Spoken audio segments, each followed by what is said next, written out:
따라 하십시다. 바친 물건 손대지 말라. 바친 물건이라는 단어가 몇 번 나왔어요? 예? 8번 손 들어보세요. 7번 손 들어보세요. 7번 손 드신 분들은 바친 것은 빼놓고 읽은 거예요. 바친 것까지 포함해서 8번이에요. 8번 바친 물건, 바친 것. 자, 성경을 보면 하나님의 속성을 나타내는 표현들이 많이 나와 있지요. 거룩하신 하나님, 사랑의 하나님, 진실하신 하나님, 신실하신 하나님, 이런 하나님의 속성에 대해서 많이 나와 있는데 가장 많은 표현은 거룩하신 하나님이에요. 거룩이라는 단어를 히브리어로는 코데시라고 하고요, 헬라어로는 하기오시네라고 해요. 거룩하다, 구별되다, 봉헌하다, 바치다 하는 그런 뜻을 가지고 있어요. 우리가 흔히 부르는 성도라고 부르잖아요. 거룩한 무리, 거룩한 백성을 말하는 거예요. 자, 하나님은 거룩을 좋아하세요. 그래서 내가 거룩하니 너희도 거룩하라, 이렇게 말씀하셨어요. 그리고요, 거룩한 사람들을 축복하시는 분이세요, 하나님은. 그래서 거룩을 지켰던 요셉을 애굽의 총리가 되게 만들어 주셨고, 거룩을 지켰던 다니엘과 세 친구를 바벨론 도에서 더욱 높여 주셨어요. 근데 거룩을 지키지 못했던 삼손은 결국 두 눈알 뽑히고 연자맷돌 가는 원수의 조롱거리가 되어버리고 말았어요. 자, 여호수아 7장을 보면 가나안 땅을, 요단강을 건너서 가나안 땅을 정복하게 되어지는데 첫 성 여리고성을 함락시키는 모습이 나와요. 외쳤더니 무너졌지요. 얼마나 좋았을까요? 근데 그 다음 성은 어느 성이었어요? 아이성이었어요.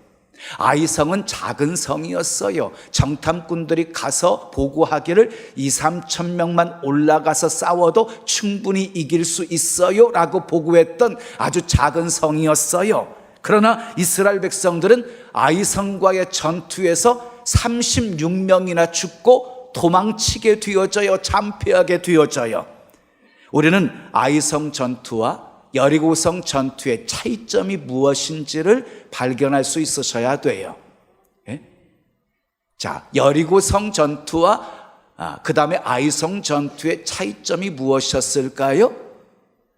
여리고성 전투에는 하나님의 말씀이 있었다. 하나님의 말씀이 있었어요.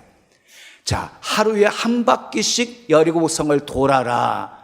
제사장 7은 양각 나팔을 잡고 언약궤 앞에 나아가라.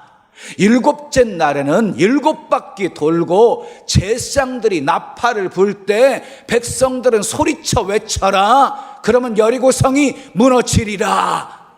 이렇게 하나님의 말씀이 있었어요. 그 말씀에 순종했더니 여리고성이 무너지게 되어진 거예요. 그런데 아이성 싸움에서는요, 하나님의 말씀이 없었어요. 네? 어떻게 싸우라고 하는 말씀이 없었어요. 하나님이 침묵하셨어요. 그러면 기다려야 돼요. 아니, 하나님 어떻게 싸워야 돼요? 하고 물어야 돼요. 근데 하나님께 물어보지도 않고 아이성 싸움에 올라갔어요. 그것도 3,000명 데리고 올라갔어요. 쉽게 이길 줄 알았어요. 근데 쉽게 이기기는커녕 참패를 당해버리고 만 것이에요.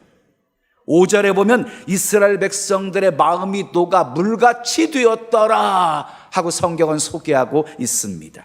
여호수아가 크게 낙심을 합니다. 그래서 하나님께 막 부르짖어 원망 섞인 기도를 합니다. 그때 하나님께서 여호수아에게 말씀을 하십니다. 참패한 원인이 무엇이었는지를 밝혀주십니다. 11절 말씀 우리 함께 읽겠습니다. 11절 시작.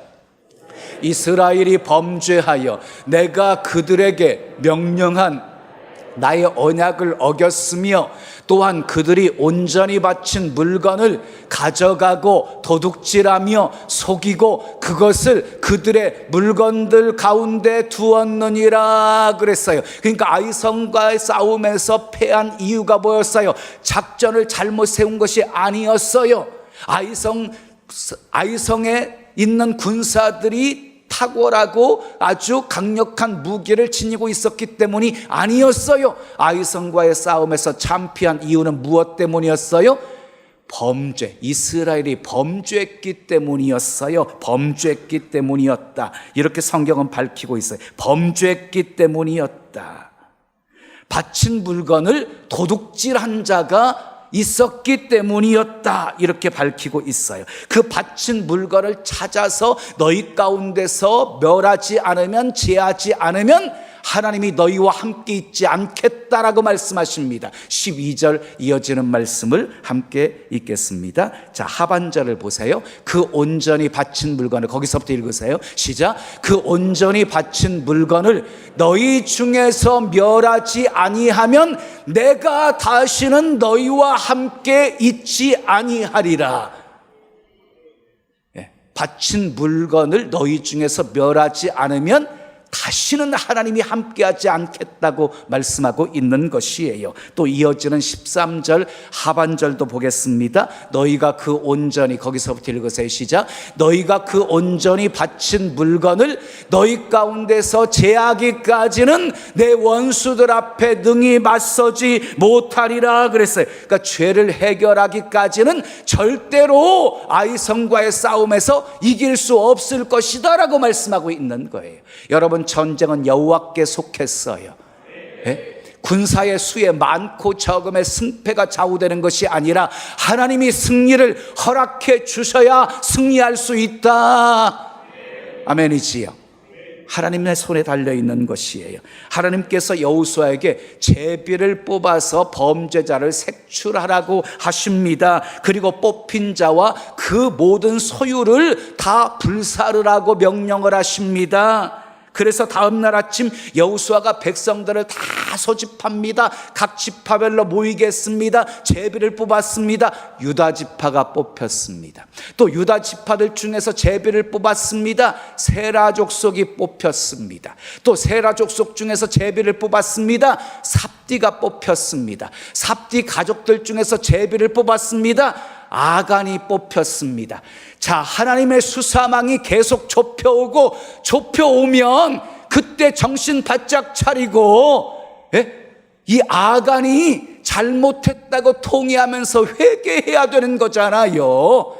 근데 수사망이 좁혀오는데도 끝까지 버티다가 자기가 제비에 뽑히니까 그때서야 자백을 하게 되어지는 거예요. 20절 21절 말씀 우리 함께 읽어요. 시작. 아간이 여호수아에게 대답하여 이르되 참으로 나는 이스라엘의 하나님 여호와께 범죄하여 이러하게 행하였나이다. 내가 노력한 물건 중에 시날산의 아름다운 외투 암벌과 은 200세겔과 그 무게가 50세겔 되는 금덩이 하나를 보고 탐내어 가졌나이다. 보소서, 이제 그 물건들을 내 장막 가운데 감추었는데 은은 그 밑에 있나이다 하더라. 전쟁 실패의 원인이 밝히 규명되고 있는 모습이지요. 바로 아간의 범죄 때문이었어요.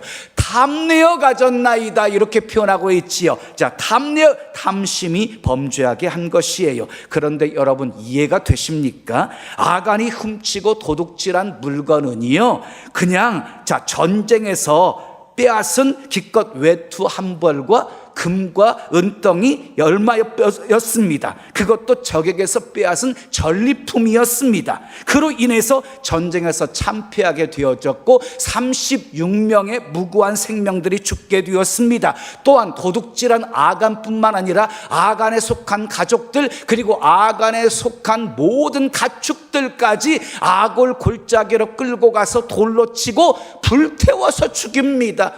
아주 끔찍한 일이었습니다. 그때서야 하나님의 맹렬한 진노가 그쳤다라고 26절에 말씀하고 있어요. 그때서야 하나님의 맹렬한 진노가 그쳤다. 참 이해하기 어렵지 않습니까? 옷가지 한 벌과 금덩이, 은덩이 그 얼마 때문에 그렇게까지 할 필요가 있었는가 하는 것입니다. 오늘날도 하나님께서 그렇게 우리를 다루신다고 한다면 여기 성에서 앉아있을 사람 어디 있겠습니까? 다리가 부러졌던지 아니면 팔이 부러졌던지 온전하게 성한 모습으로 앉아있을 분들 하나도 없을 것입니다. 자, 그러나 우리는 이 말씀을 깊이 묵상할 수 있어야 돼요. 깊이 묵상하면 자, 정확한 해답을 얻을 수가 있습니다. 하나님께서 그처럼 아주 강력하게 처벌하신 이유가 있었지요. 무엇에 손댔기 때문이었어요? 바친 물건에 손댔기 때문이었다. 바친 물건에 손댔기 때문. 자, 오늘 본문을 보면 바친 물건이라는 것이 계속 나왔지요. 8번이나 반복되어서 나오고 있지요. 그러면 바친 물건은 도대체 무엇인 것입니까? 하나님께 드려진 성물을 말하는 것입니다. 하나님께 바쳐진 성물을 말하는 것이에요. 여리고 성은이요, 이스라엘 백성들이 요단을 건너서 가나안 땅을 정복하는 데 있어서 첫 번째 성이었어요. 첫 번째 성. 그래서 첫 열매였어요. 첫 열매. 따라서 여리고성의 모든 것은 하나님께 온전히 바치라고 하나님께서 명령을 하셨습니다. 첫 열매니까 하나님께 온전히 바치라. 자, 6장 18절 19절 말씀을 우리 함께 읽어요. 시작. 너희는 온전히 바치고 그 바친 것 중에서 어떤 것이든지 취하여 너희가 이스라엘 진영으로 바치는 것이 되게 하여 뭘 당하게 되지 아니하도록, 고통을 당하게 되지 아니하도록, 오직 너희는 그 바친 물건에 뭐하지 말아라? 손대지 말라.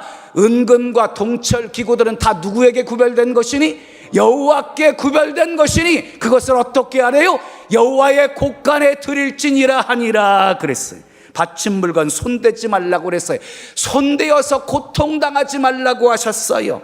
여호와께 구별된 것이니 다 여호와의 곳간에 드리라 하고 말씀하셨어요.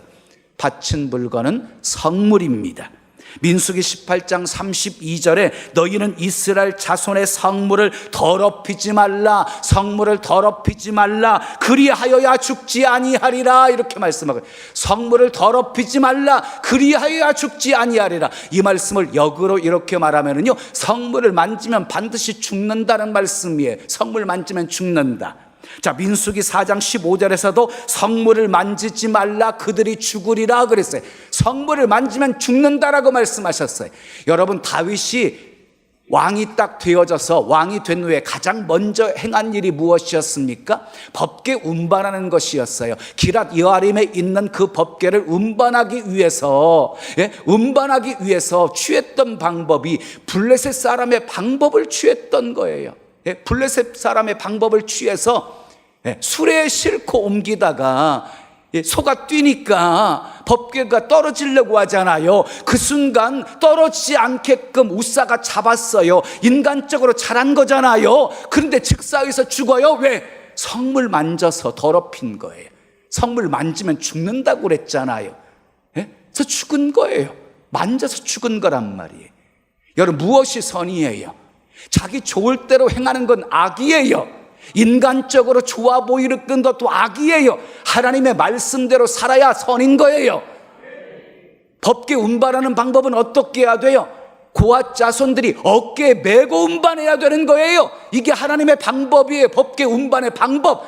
하나님의 방법대로 운반해야 선이다.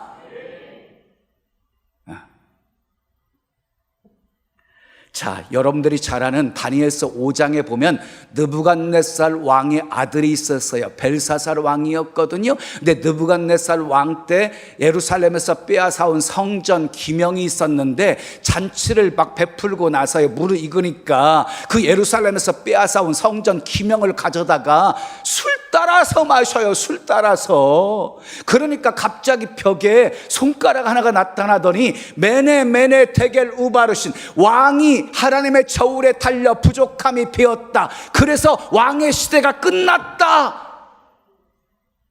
결국 어떻게 되었어요? 그날 밤 벨사살 왕은 죽어요. 그리고 메데 바사가 쳐들어와 가지고 바벨론이 망해요. 성물 만졌다가, 성물 더럽혔다가 다 죽음으로 끝난 것이, 나라까지 망해버려요. 나라까지. 이제 막 좀 이해가 되십니까? 왜 아이성 싸움에서 그렇게 참패하게 하셨는지? 오늘 본문의 아간도 하나님께 바쳐진 거룩한 성물에 손을 댔어요. 도둑질해서 숨겼어요. 그러니 어찌 무사할 수가 있었겠습니까? 양이 많고 적음의 문제가 아닙니다. 단 한 푼이라도 성물에 손대시면 안 됩니다. 하나님께 드려지는 예물들 다 성물입니다. 자, 그리고 이 여러분들이 바쳐지는 예물을 가지고 구입한 강대상, 마이크, 피아노, 드럼, 그리고 키보드, 여러분들이 가지고 있는 주보 한 장까지도 전부 헌금으로 만들어지기 때문에 다 성물입니다. 함부로 손대시면 안 됩니다. 교회 뭐가 있는데 참 마음에 들어서 집으로 살짝 가지고 갔다는 큰일 납니다. 많고 적음의 문제가 아니에요. 많고 적. 제가 이렇게 목회를 하면서요, 재정은 재정부에 맡기잖아요. 목사가 관리 안 하거든요. 예? 재정부가 알아서 다 지출하고 하는 거지. 여러분, 교회 재정만큼 투명한 재정이 어디 있어요?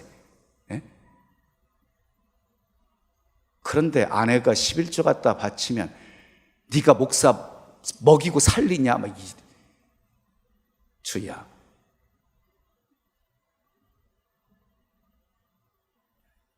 꼭 중직자들이 그래요. 장로님들, 안수집사님들, 권사님들 다 불러 모아놓고 있는 그대로 다 이게 그렇게 궁금해요? 나 얼마 받아요? 놀래 자빠지는 거예요. 엄청 많을 줄 알았는데 작았거든요. 거기다가 헌금을요 50% 60% 다 갖다 바쳐요.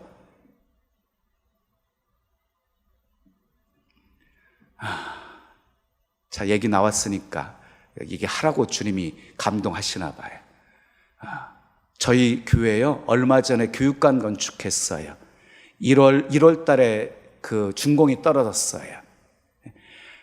한 300평, 그 다음에 이제 성전 안에 리모델링까지 하다 보니까 한 1년 정도면 끝날 공사가요 2년 걸렸어요. 업자가 속을 썩인 거예요. 하여간 기도해서 물질적인 손해는 보지는 않았어요. 그런데 기간이 그냥 너무 지체가 돼버렸어요. 그게 피해였어요. 작다고 별로 기도하지 않았더니 문제가 있게 만드셔서 기도하게끔 만드시더라고요. 하나님의 일은요 기도 없이는 절대로 안 이루어져요. 드림 채플 건축하는데 여러분들의 기도가 필요해요. 늘 교회를 위해서 기도하셔야 돼요. 그리고 성도들에게요 우리 한 평씩 작정해서 하십시다. 그렇게 권고를 했어요. 예? 예. 자원해서 하십시다. 자원해서 해달라고. 예. 한 평 500만 원씩 이렇게 해가지고 하게 했어요. 작정하는 사람들은요 막 10평도 하시기도 하시고 그랬어요. 누가 가장 많이 헌금한 줄 아세요? 우리 집에서. 처음에는요 우리 가족이 4식구거든요. 한 평씩 하자 그래서 2천만 원을 헌금을 했어요. 그런데 우리 아내가 어느 날 기도하더니 하나님이 감동 오신다고 두 자녀 이름으로 10평씩 5천만 원씩 1억을 또 했어요.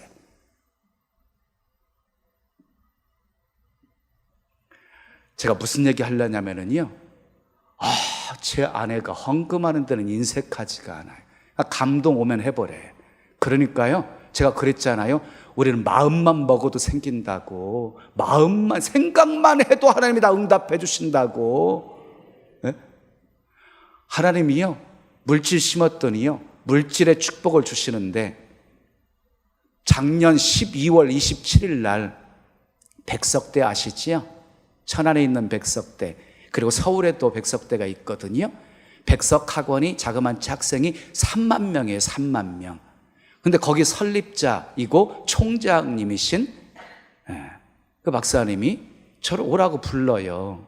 가서 이렇게 총장실에 들어갔더니요 부총장, 문화대총장, 아주 그냥 학교에서 그냥 고위직에 있는 사람들은 다 불러 모아놓고 저를 부른 거예요. 왜 이렇게 어려운 자리 저 부르셨어요? 그러니까 저한테 자리 하나를 부탁을 하는 거예요. 영성훈련 원장을 맡아달라는 거예요. 영성훈련 원장을 맡아주어서 전혀 목회 지장 조금도 안 끼칠 테니까 오셔가지고 채플 설교, 직원들 설교, 학생들 다 모아놓고 할 테니까 와서 설교만 해달라는 거예요.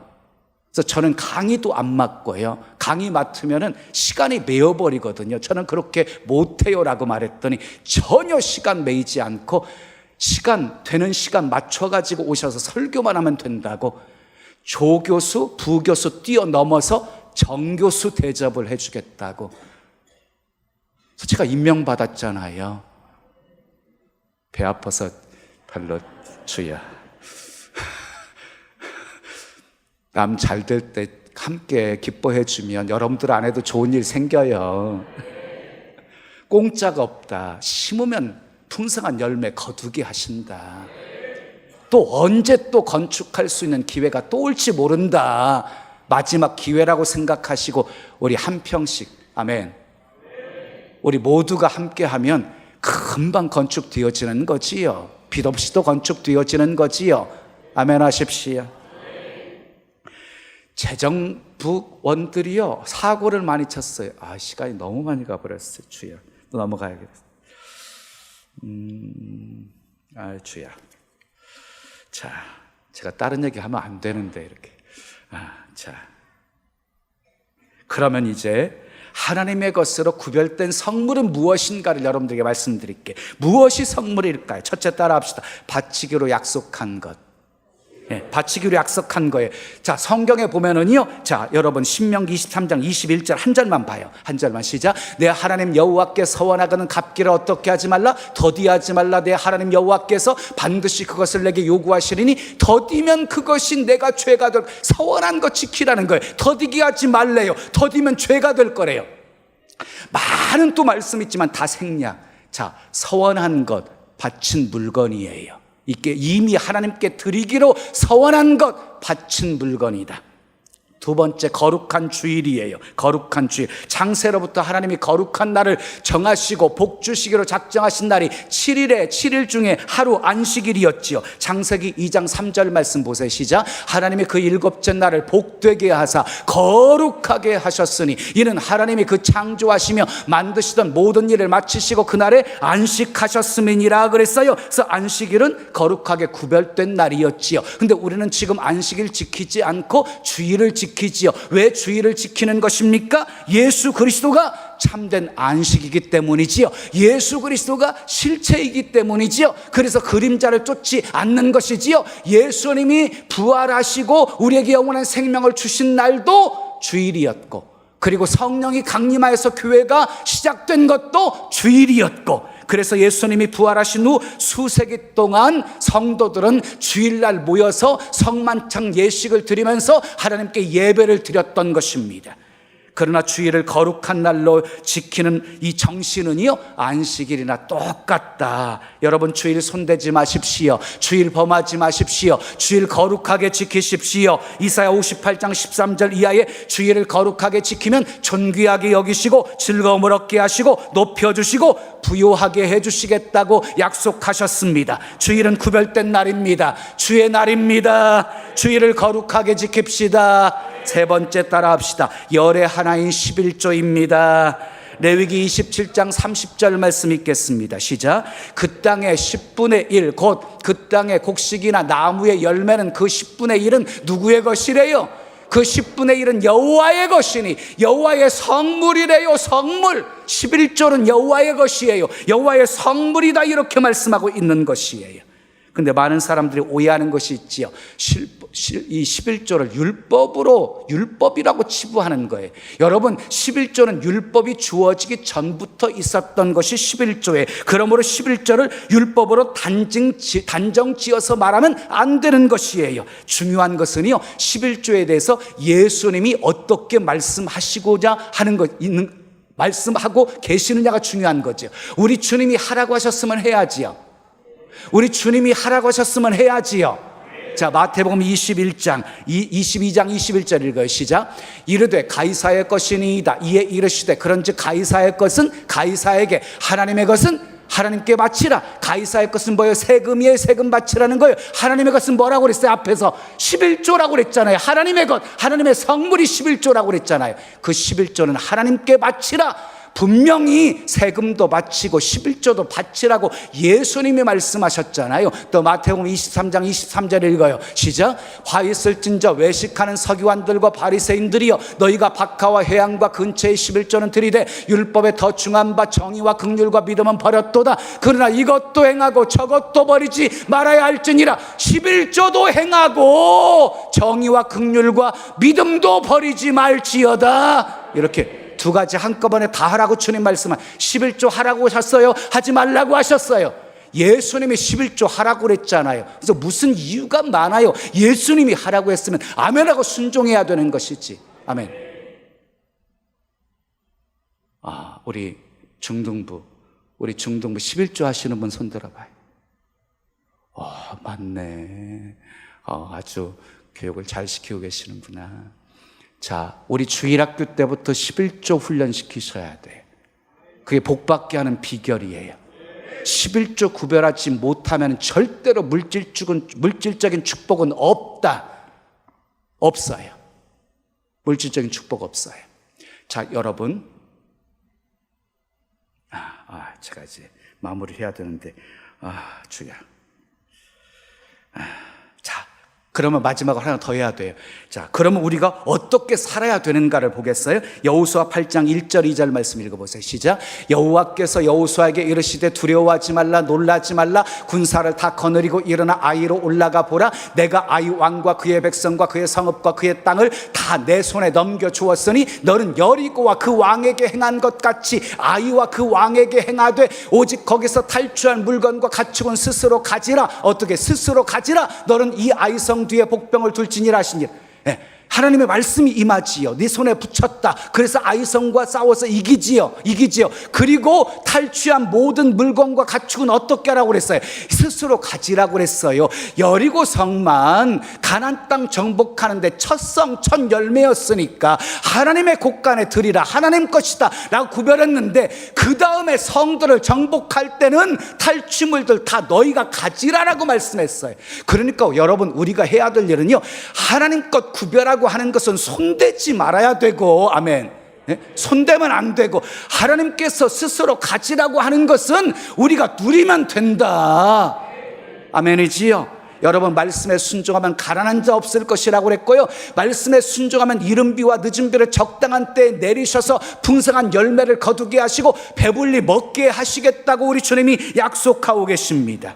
자, 하나님께 바쳐진 성물 잘 구별하시고 하나님의 방법대로 잘 사용하셔서 넘치도록 부어주시는 하나님의 은혜, 땅에 기름진 축복, 하늘에 신령한 축복 많이 받아 누리시기를 예수님의 이름으로 축원합니다.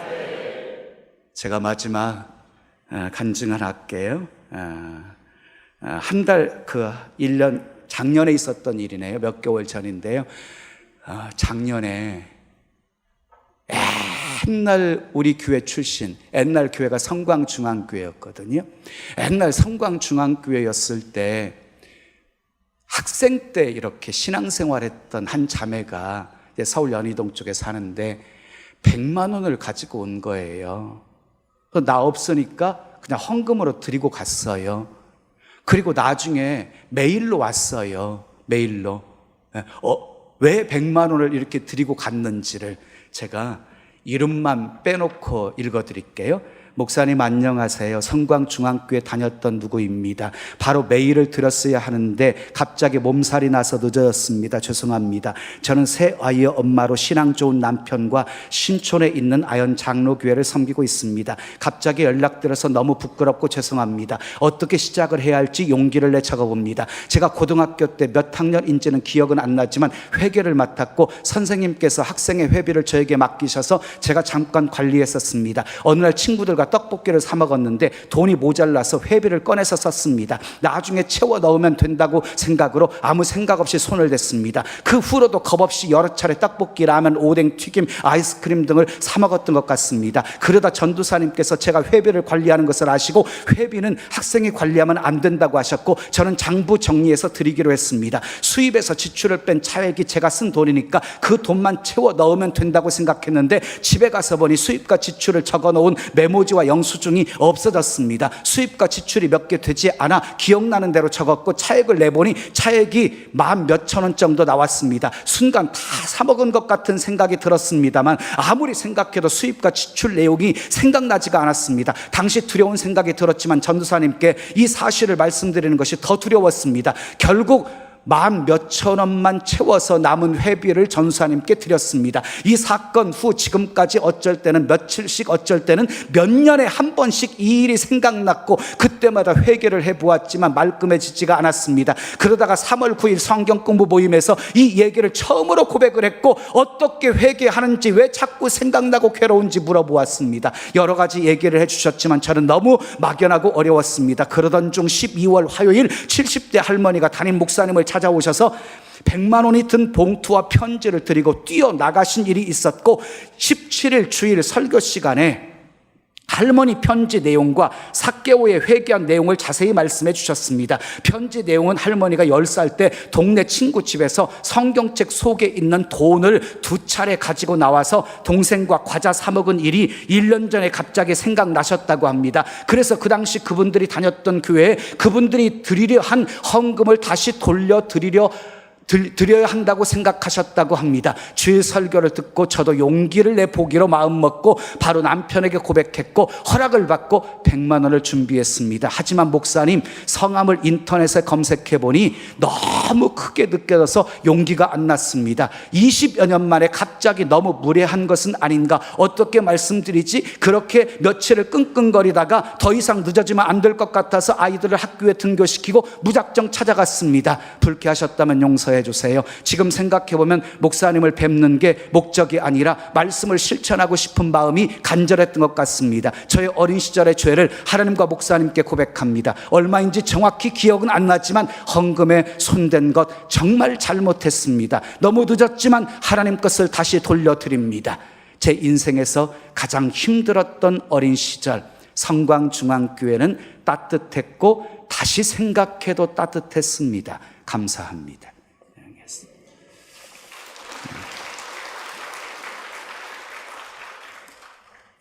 사랑하는 여러분, 바친 물건에 손대셨습니까? 오늘 준비하셔서 내일 예물로 드리시면 좋겠어요. 그리고 앞으로 바친 물건 절대로 손대지 마십시오. 하나님께서 주신 것 누리며 사십시오. 모든 건 하나님이 주시는 거예요. 아멘이지요. 그러므로 소유권은 하나님께 있어요. 우리에게는 관리권만 있는 거예요. 하나님께서 맡겨주신 것, 맡겨주신 건강, 시간, 은사, 그리고 물질, 전부 자녀, 전부 하나님이 우리에게 맡겨주신 거잖아요. 우리는 선한 청지기가 되셔야 돼요. 여러분 돈 많이 버세요. 아멘 해도 돼요. 함정 아니니까. 돈 많이 버세요. 그리고 많이 저축하세요. 그리고 하나님이 감동 주시면 아멘하고 순종하세요. 드릴 수 있을 때 헌신하세요. 심은 대로 거두게 하신다. 30배, 60배, 100배의 열매를 거두게 하실 거예요. 제가 자녀를 위해서 심은 것이 있어요. 그러면 우리 자녀들의 삶에 하나님께서 물질적인 축복을 더하여 주실 것을 믿기 때문에 자녀 이름으로 심는 거예요. 한 평씩 여러분 자녀 이름으로 심어 놓으시면 여러분 때 못 거두면 여러분들의 자녀 때 풍성한 열매 거두게 하신다. 아멘. 우리 찬송 드리고 기도하겠습니다.